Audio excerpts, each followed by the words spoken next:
Yeah, I don't know about you, but even watching here and not out there, you get excited.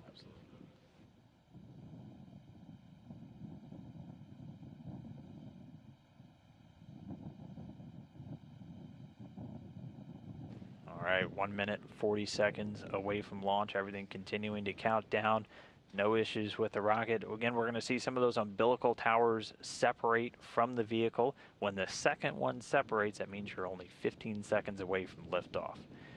And those engines actually fire for quite a while, it seems, before you actually take off. Can you feel like that first fire, and then can you feel when you kind of leap off? Yeah, you definitely can. It's not as aggressive as what I've heard a shuttle launch is like, but you can hear those engines start up, and then when they go up to 80%, you can feel the rumble in the rocket. I actually thought we were at liftoff at 80%, and my commander was laughing at me, and he said, no, about 2 or 3 more seconds, and then boom, you're underway, and you know it's a kick in the pants when you go.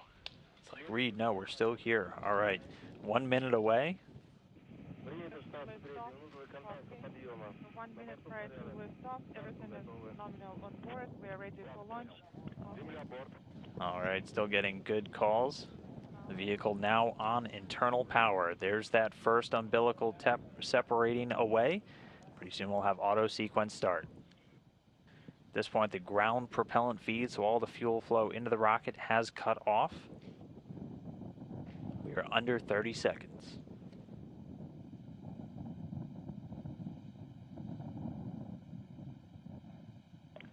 Auto sequence initiated.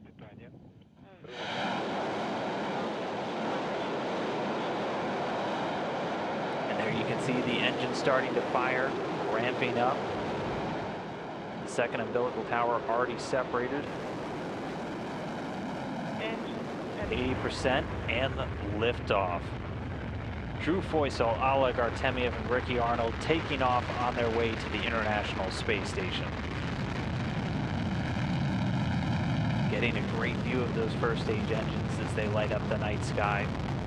That first stage delivering over 930,000 pounds of thrust.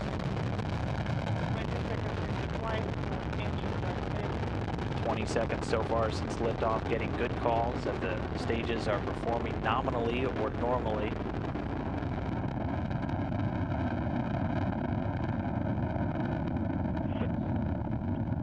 Looking very bright here on camera. I can tell you when you see these at night, it's like looking at the sun. It almost hurts your eyes, but you can't tear your eyes away from it. And yes, we are seeing you on camera 1 screen.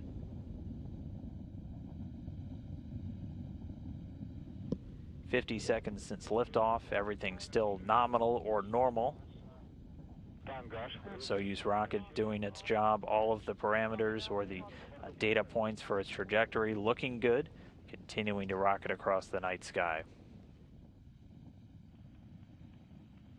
So we're 70 seconds, over a minute and 10 seconds into the flight, the vehicle already traveling at over 1,100 miles per hour.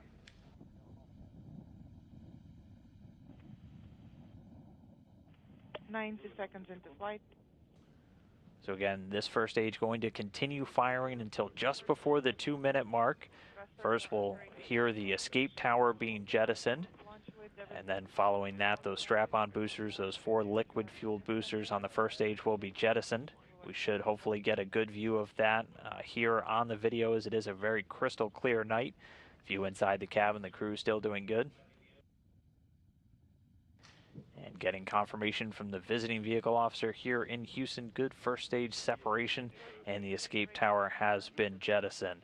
That drops away at an altitude of about 28 statute miles, the Soyuz traveling at over 3,300 miles an hour. Thumbs up from the crew.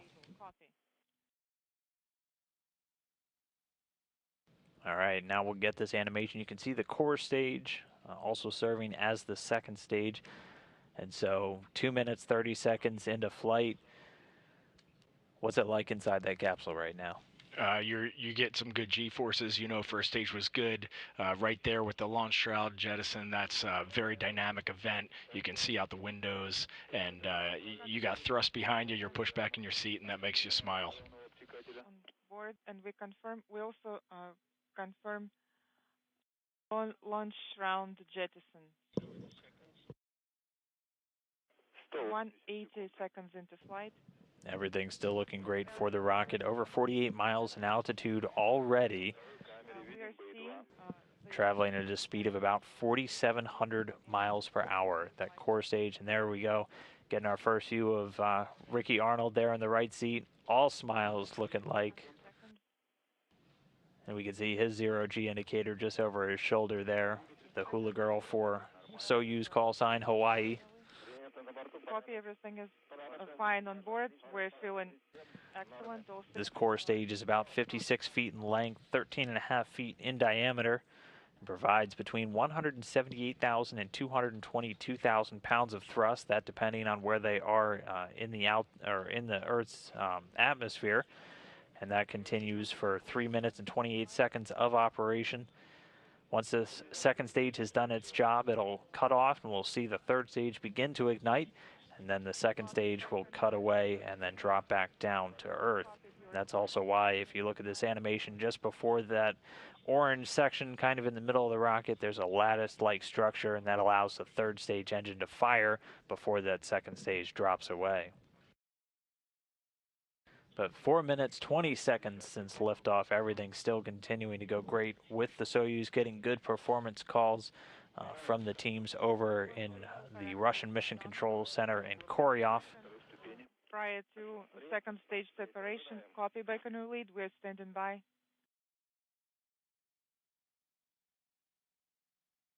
And so while they continue to fly uphill, I've always wanted to ask, when we get those in-cabin views, it almost looks boring for the crew in there. Like it almost looks like there's not a whole lot going on, but it's got to feel completely different when you're sitting in that seat. It feels completely different when you're in that seat. There is nothing boring about this phase of spaceflight at all. This is about as exciting as it comes. Landing is maybe a bit more interesting, but this is as exciting as it comes. Copy. All right, well, all the crew inside. Again, NASA astronauts Drew Feustel and Ricky Arnold, and Oleg Artemyev, the Soyuz commander, there in the center seat. Over 5 minutes and 23 seconds into their flight. Keep an eye on all of those different talismans hanging over them. Once that third stage cuts off, you should see those start to float, and then that'll be kind of your first view of life in microgravity. Excellent, and in celebration mood. Copy. 340 seconds into flight. Copy. And combustion chamber pressure is nominal. Copy. And so at this point, the second stage booster is already cut away. That coming in an altitude of about 105 miles, now being propelled by that single engine of the third stage, providing 67,000 pounds of thrust. It's going to continue to burn for 4 minutes and 2 seconds until that 8-minute and 45-second post-launch mark, at which point it will cut away and separate, and the spacecraft will be in orbit. Everything on board is fine.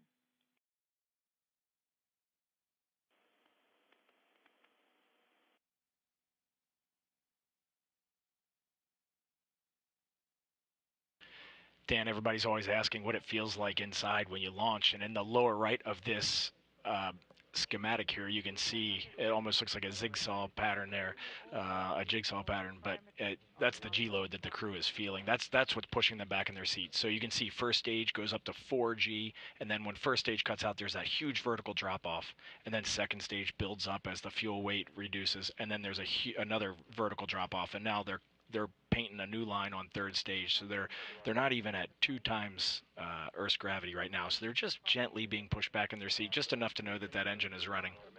Nominal. Copy. Those are pretty quick drop-offs. They're instantaneous drop-offs, so you definitely feel those. Those are very dynamic phases of the ascent.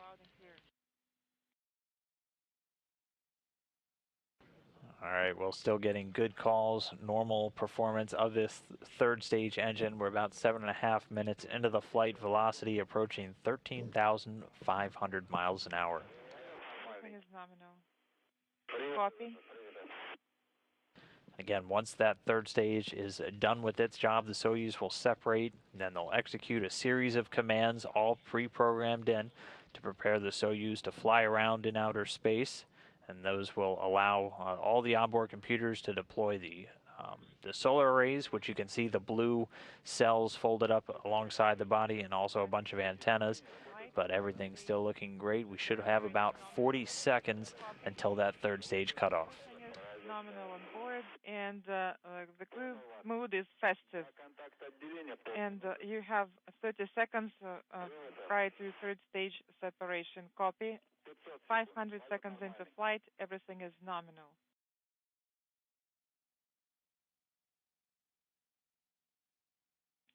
.510 seconds into flight.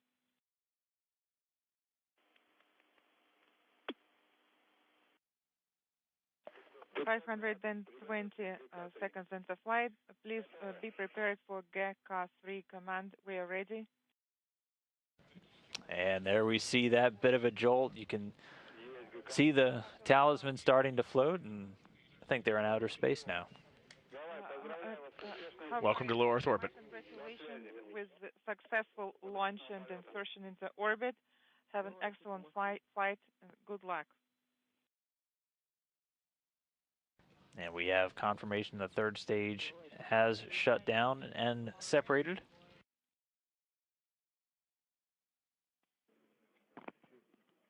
Bye-bye, Moscow. And getting confirmation from the visiting vehicle officer, all solar arrays and antennas have been deployed. So a healthy Soyuz spacecraft now in orbit.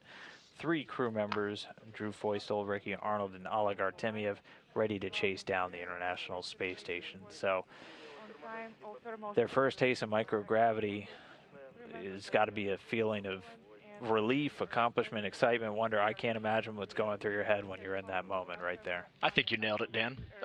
Relief and extreme excitement, and then you see the crew. They're not taking any time to look outside right now, Dan. They're making sure their vehicle is safe to continue the mission. They're checking the pressurization systems. They were just closing some oxygen valves, and they're going to go through about a 30-minute process now of making sure that they are not leaking any of that precious atmosphere out into the vacuum of space. So this is actually a very busy time for the crew. You can see Oleg and Drew there are kind of working in concert at the same time to make sure all of their systems look great. All right, well, since it's a 2-day flight for them, so with the 6-hour flight, do you get a chance to kind of relax and get out of your suit, or are you in that seat the entire time? I never left that seat.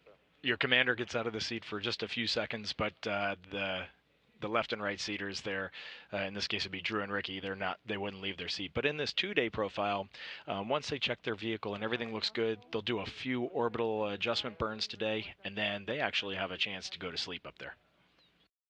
All right, well, control and monitoring of the vehicle are going to be overseen from this room that you're seeing right here, the Russian Mission Control Center just outside of Moscow. And again, they're relaying all the data over to us here in Mission Control Houston. Again, we heard good confirmation of solar array and antenna deploy.